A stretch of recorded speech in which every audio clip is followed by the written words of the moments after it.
Bienvenue chers téléspectateurs dans votre émission Avec le Maroc depuis Washington. Je suis Adam Herli et je suis toujours très heureux de vous retrouver. Les États-Unis, comme on le sait tous, ont reconnu la souveraineté pleine et entière du Maroc sur son Sahara. Depuis, le Front Polisario et ses partisans en Algérie ont commencé à intensifier leur campagne terroriste contre la population du Sahara marocain et tous ceux qui la soutiennent. Des membres du groupe séparatiste du Polisario ont menacé de mort un politologue espagnol connu pour ses positions défendant la marocanité du Sahara. Et en novembre dernier, des forcenés du Polisario ont attaqué le consulat général du Royaume du Maroc à Valence, en Espagne. En outre, ce janvier dernier, le porte-parole du groupe séparatiste du Polisario a déclaré ce qui suit, je cite, « Tout le territoire du Sahara est une zone de guerre », fin de citation. Il a également ajouté qu'aucune partie du Sahara n'est à l'abri des missiles des miliciens du Polisario. De même, ce groupe séparatiste a ciblé des centaines de personnes du Sahara à l'intérieur du Maroc qui rejettent ce front. À titre d'exemple, le Front Polisario a publié une vidéo dans laquelle il a appelé ses membres à tuer le directeur de communication du mouvement sahraoui pour la paix et lui a arraché le cœur, selon la vidéo. En plus de tout cela, on note ces liens étroits des séparatistes du Polisario avec l'Iran, le Hezbollah et Daesh. Ces derniers apportent leur soutien au front et se déplacent en toute liberté à travers le territoire de l'Algérie avec le soutien de son gouvernement. Le sujet de notre discussion d'aujourd'hui concerne le soutien au terrorisme par l'Algérie et le Polisario. Ce dernier ne devrait-il pas être classé en tant qu'organisation terroriste? Quelles sont les limites des responsabilités de l'Algérie vis-à-vis du Polisario? Est-ce que le soutien algérien au front du Polisario fait de l'Algérie un sponsor du terrorisme? Et enfin, quelle devrait être la réaction américaine face à ces développements? Pour débattre de ces questions et faire le point sur ce dossier, j'ai le plaisir d'accueillir deux experts qui ont travaillé auparavant dans la région, fourni des analyses de renseignements et abordé fréquemment ces aspects dans leurs études. Notre premier invité est le colonel David Daouche, professeur assistant au Centre pour le Proche-Orient et l'Asie du Sud pour les études stratégiques de l'Université de la Défense nationale des États-Unis. Il était auparavant directeur en charge de la politique de défense pour les affaires de la région du Golfe arabe au département de la Défense des États-Unis. De plus, il a travaillé au bureau du secrétaire à la Défense des États-Unis, chef des opérations et missions de l'OTAN et chef adjoint des forces de maintien de la paix des Nations Unies. Quant au deuxième invité, c'est Michael Brigand, chercheur principal à l'Institut Hudson et professeur invité à l'Université de la Défense nationale. Monsieur Brigand a travaillé aussi comme officier de renseignement pendant 28 ans dans le cadre de différentes missions en Afghanistan et en Irak, et il a été aussi le conseiller de l'Agence centrale de renseignement CIA pour les affaires irakiennes. Michael Brigand est également l'auteur de nombreuses publications sur l'Irak, les milices chiites, l'Iran et les milices de la force Al-Quds. De plus, il intervient régulièrement dans les médias arabes et américains. Mais avant d'entamer la discussion avec nos deux invités, on va d'abord commencer avec la correspondante de l'émission Adèle Nazarian et l'analyste de l'émission J.D. Gordon. Je commence tout d'abord par Adèle. Adèle, avez-vous vu des analyses ou une couverture dans les médias américains concernant le Polisario et les actions de ce groupe séparatiste dans la région? Et que disent les institutions gouvernementales américaines officielles à ce sujet? Bonjour Adam. En fait, nous avons essayé de contacter plusieurs sources, mais le département d'État américain n'a fait aucun commentaire concernant ces développements. Comme vous le savez, l'académicien espagnol Pedro Ignacio Altamirano, connu pour ses positions défendant la marocanité du Sahara, a reçu des menaces de mort proférées par deux membres du Polisario. En réaction, il a intenté une action pénale en justice contre eux par crainte pour sa vie. L'académicien travaille depuis toujours pour assurer la sécurité et la paix de la population du Sahara marocain et ce genre d'affaires n'est pas nouveau pour le Polisario. Rappelons à titre d'exemple qu'un ressortissant marocain vivant à l'étranger avait lui aussi reçu une menace de mort de la part d'un membre du Polisario qui lui avait dit, je cite, « Je te tuerai et je t'arracherai le cœur ». Fin de citation. Ce sont évidemment des menaces qui ne peuvent être sous-estimées et c'est ce qui explique la réaction de l'académicien. Notons que plusieurs citoyens dans le Sahara marocain ont été kidnappés par les séparatistes du Polisario. Il est certain que des rapports sur la question seront publiés prochainement. Ce sont là les méthodes auxquelles le front séparatiste du Polisario a recours pour terroriser toute personne qui ose s'insurger contre sa politique et ses pratiques. Et nous espérons qu'une réaction sera émise par le département d'État américain dans l'avenir proche face à ces développements dangereux. Merci Adèle, je me tourne à présent vers JD. Voyez-vous des preuves liant le Polisario et l'Algérie d'une part et le terrorisme d'autre part? Quant à la deuxième question, pourquoi ceci n'est pas considéré comme un problème majeur aux États-Unis, comme l'a dit Adèle? Certainement, Adam. En fait, les données confirment que le Front Polisario se comporte comme une organisation terroriste et que son discours est un discours terroriste, chose qui confirme ce qui a été dit à propos de ses actions. En novembre de l'année dernière, le directeur général de la politique étrangère et de sécurité du ministère espagnol des Affaires étrangères a mis en garde contre le fait que le Polisario s'oriente de plus en plus vers une idéologie terroriste qui n'a rien à voir avec le nationalisme ou le patriotisme. En fait, lorsque nous assistons à ces menaces au blocage et à la fermeture de la route reliant le Maroc et la Mauritanie et l'escalade de la violence, nous constatons que ces menaces sont des signes et des faits réels de terrorisme. Quant à l'Algérie, les obligations internationales des États exigent que ces derniers ne doivent pas permettre aux organisations terroristes d'agir sur leur territoire ou à travers leurs frontières. Pourtant, nous savons que tous les camps de Tindouf sont en Algérie et ce que fait l'Algérie, c'est d'essayer de nier toute responsabilité par rapport à ce problème en prétendant que le Polisario agit d'une manière indépendante, ce qui n'est pas convaincant. De plus, le département d'État américain a confirmé que le refus de l'Algérie de coopérer demeure un facteur encourageant du terrorisme, car les deux pays, le Maroc et l'Algérie, doivent établir une coordination sécuritaire parce que tous les deux ont le même ennemi qui est le terrorisme et l'extrémisme. D'ailleurs, la raison pour laquelle ces crimes ne sont pas médiatisés à Washington DC est l'absence du Polisario, de l'agenda politique aux États-Unis, car le Polisario n'est certainement pas aussi connu comme Al-Qaïda et peu de gens ici en ont entendu parler. Merci infiniment, JD. En vue de compléter vos propos, je pense que le plus grand nombre possible d'Américains devraient connaître la nature et la vérité de ce front pour influencer le décideur américain. Je me tourne à présent vers mon invité, le colonel David Douche. Il y en a qui prétendent que le Front Polisario est un mouvement politique doté d'un gouvernement en exil et qu'on doit négocier avec ce front pour le règlement de la question du Sahara. Comment une telle appréciation nous affecte-t-elle pour comprendre la question différemment ou nous fait-elle ignorer la réalité des actions de ce front terroriste? En fait, il s'agit essentiellement d'un mouvement politique qui vise à atteindre un objectif politique. Mais ce à quoi nous avons affaire maintenant, c'est un héritage chargé de conflits survenus à la fin de l'époque coloniale. En fait, si nous regardons la troisième vague, le mouvement visant à mettre fin à l'occupation dans les années 70 dans des pays comme le Timor oriental, le Mozambique, l'Angola et le retrait des troupes espagnoles de la région du Sahara, nous verrons que cela a conduit à des différends auxquels nous n'avons pas pu trouver de solution. Nous avons vu une guerre d'indépendance en Timor oriental et nous avons vu ce qui s'est passé dans la région du Sahara.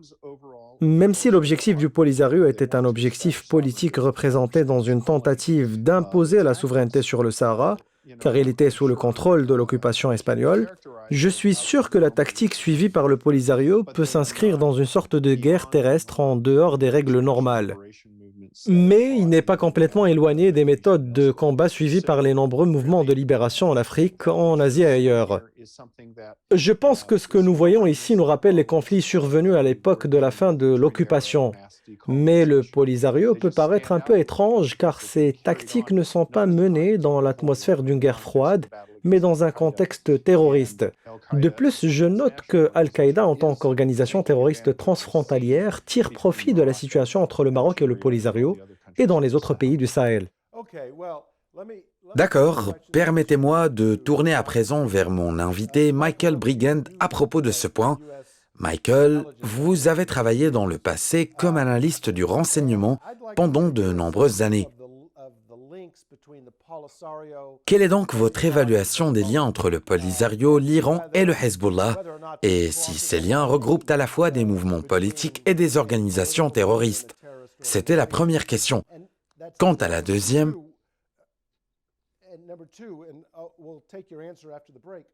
quelles sont les responsabilités de l'Algérie pour permettre de telles activités sur son territoire? Nous attendons les réponses à ces questions après une courte pause. Chers téléspectateurs, restez avec nous.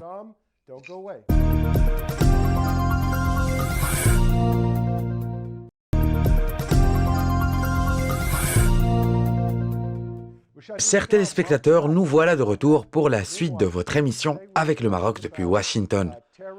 Aujourd'hui, nous discutons le soutien au terrorisme par l'Algérie et le Polisario. Avant la pause, j'ai interrogé l'analyste du renseignement Michael Brigand sur son évaluation des liens entre le Polisario, l'Iran et le Hezbollah et la responsabilité de l'Algérie dans son soutien au terrorisme, étant donné que tout ce à quoi nous assistons se passe sur le territoire algérien. À vous, Michael, s'il vous plaît. Merci de m'avoir reçu aujourd'hui. En fait, nous savons tous que le Polisario est le type de groupe que le Hezbollah au Liban et les milices de la force Al-Quds cherchent à exploiter contre un allié important des États-Unis. Et le Polisario est soutenu par une partie qui n'est pas un allié des États-Unis. De ce fait, le Front Polisario devient une cible non seulement pour le Hezbollah et les forces Al-Quds, mais aussi une cible recherchée par Daesh pour recruter des combattants parmi les séquestrés dans les camps de Tindouf.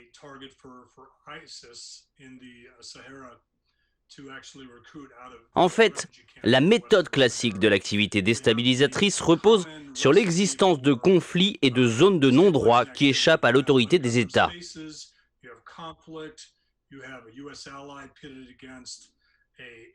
En fait, le Maroc est confronté à un groupe séparatiste soutenu par des parties étrangères telles que l'Iran et le Hezbollah libanais. De même, lorsque le Front Polisario lance des attaques aux missiles, il est nécessaire de rechercher la source des composantes de cette tendance hostile. Vous constaterez des éléments du Hezbollah sur le terrain qui fournissent des instructions militaires et vous trouverez des liens étroits avec les forces d'Al-Quds, chose que nous voyons dans les pratiques des rebelles Houthis et dans des régions d'Afrique et du Moyen-Orient.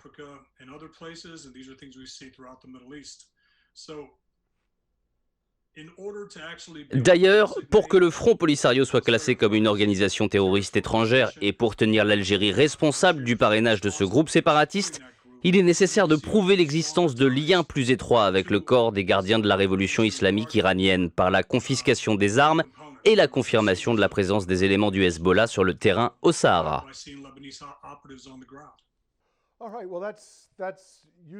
Merci pour ces pertinentes informations. Je me tourne à présent vers Monsieur David. Nous voulons que vous nous aidiez à bien comprendre l'Algérie, car d'une part, elle coopère avec les États-Unis dans la lutte contre Daesh et les extrémistes en Afrique du Nord et au Sahel. Mais d'autre part, l'Algérie ne fait rien pour freiner le Polisario. Elle le soutient et l'encourage, et encourage également la violence que ce front exerce. Comment peut-on comprendre une telle contradiction? Comment pouvons-nous comprendre cela à la lumière de ce que l'Algérie déclare qu'elle lutte contre le terrorisme? Et quelles mesures l'Amérique peut-elle prendre en vue de résoudre ce problème? C'est une bonne question. Je dois ici mentionner que le Front Polisario a précédé la fondation de Daesh et d'Al-Qaïda. Ainsi, il me semble que le problème, en fait, est né d'un principe que l'Algérie a adopté pendant la guerre froide et de sa perception d'elle-même à la pointe des pays qui se sont libérés de l'occupation et qu'elle a l'obligation de faire face à tous les aspects du colonialisme, même dans les situations à propos desquelles il n'y a pas d'accord entre l'Algérie et le reste des pays arabes. En outre, lorsque l'Espagne s'est retirée du Sahara, l'Algérie a trouvé dans la question du Sahara non seulement une occasion d'élargir ses différends avec le Royaume du Maroc, mais aussi un engagement idéologique pour soutenir ce qu'elle croyait être les mouvements de libération nationale. Cela s'est progressivement développé au fil des ans. Ainsi, l'Algérie était du côté du camp de l'Union soviétique qui avait attiré de nombreux pays du tiers-monde car elle était la principale source d'armes. De même, l'Algérie avait l'habitude de voter avec l'Union soviétique dans les assemblées des Nations unies. En fait, tout cela découle de la révolution algérienne alors que le Royaume du Maroc était non seulement un allié des États-Unis, mais le plus ancien allié et le premier pays à avoir reconnu l'indépendance des États-Unis d'Amérique. Ainsi, la situation est devenue une lutte par procuration de bas niveau. Ce que nous constatons aujourd'hui, c'est la présence d'un grand nombre de personnes sur une partie du Sahara. Sans identité, l'Algérie s'est retrouvée dans une position qui l'oblige à continuer son rôle, à gérer une situation qui crée un conflit qui a perdu, selon mon évaluation, son utilité stratégique pour la politique algérienne. Ce conflit est devenu un problème auquel l'Algérie est confrontée, mais elle ne peut résoudre seule le problème. C'est un problème qui dépasse la capacité de l'Algérie et sape son efficacité dans la lutte contre Daesh ou Al-Qaïda au Maghreb, pour les raisons évoquées tout à l'heure par Michael. En fait, peu importe que la destruction émane des islamistes ou des communistes, l'existence de la misère et de la souffrance augmente quand il y a un grand nombre de personnes dépourvues d'opportunités économiques et de représentation politique, chose que l'on retrouve chez la population du Sahara dispersée dans la région autour de Tindouf.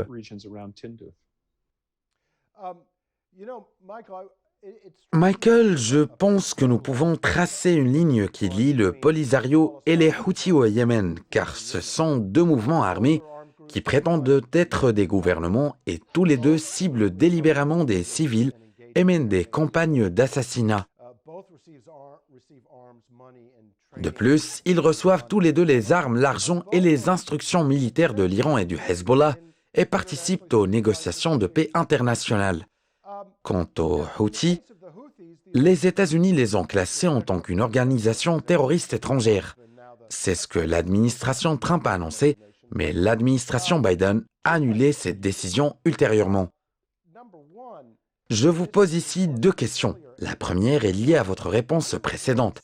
N'est-il pas logique que les États-Unis aident le Maroc et d'autres à empêcher le flux d'armes de l'Iran et du Hezbollah vers le Polisario, qui, selon vous, devrait être classé en tant qu'une organisation terroriste étrangère?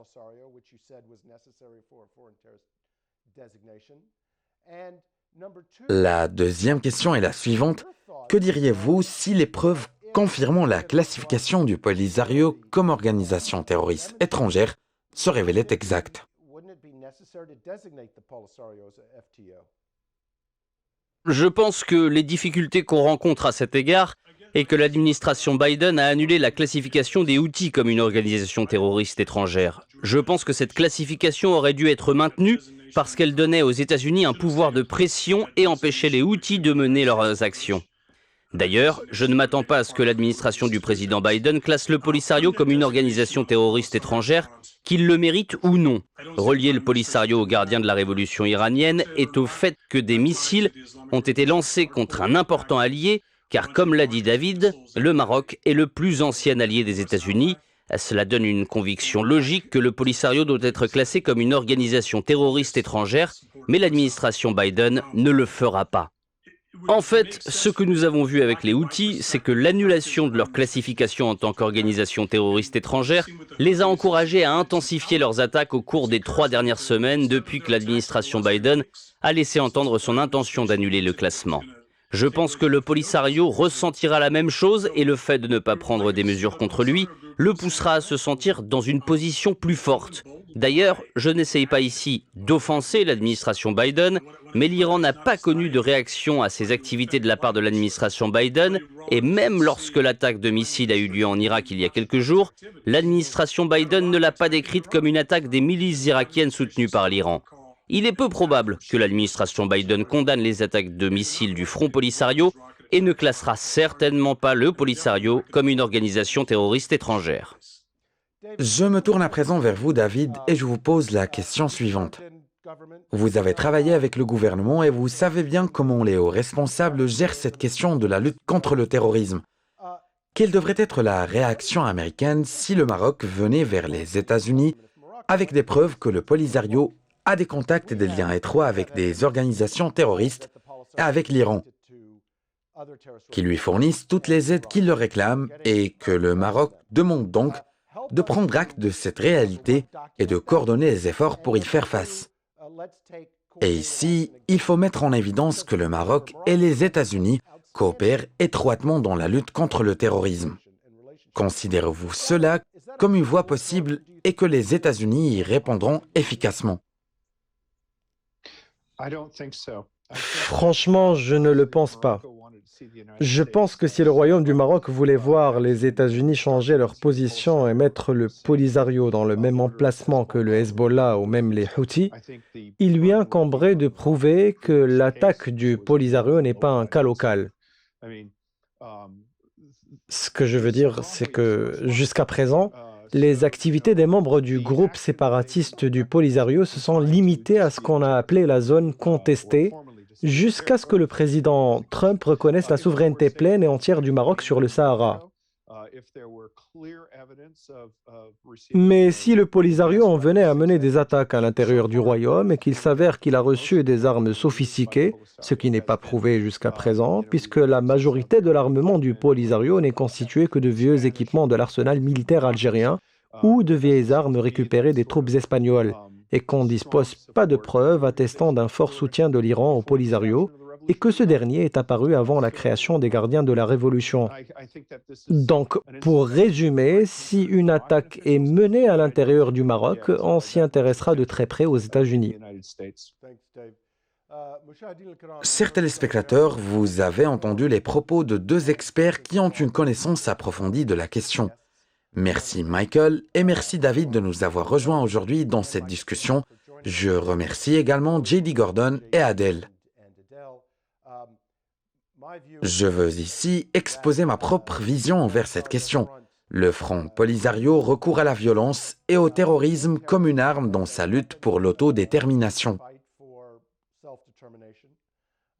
Toutes ces actions sont illégales et le Polisario n'aurait pas pu les faire sans le soutien de l'Algérie.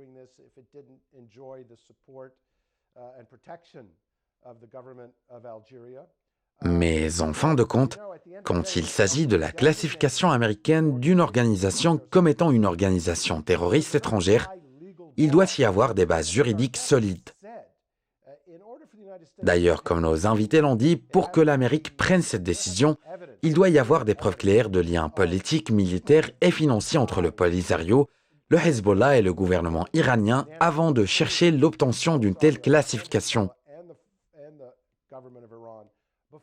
La recherche de telles preuves est une chose très importante si nous voulons réussir à isoler le Polisario et à aider la population du Sahara.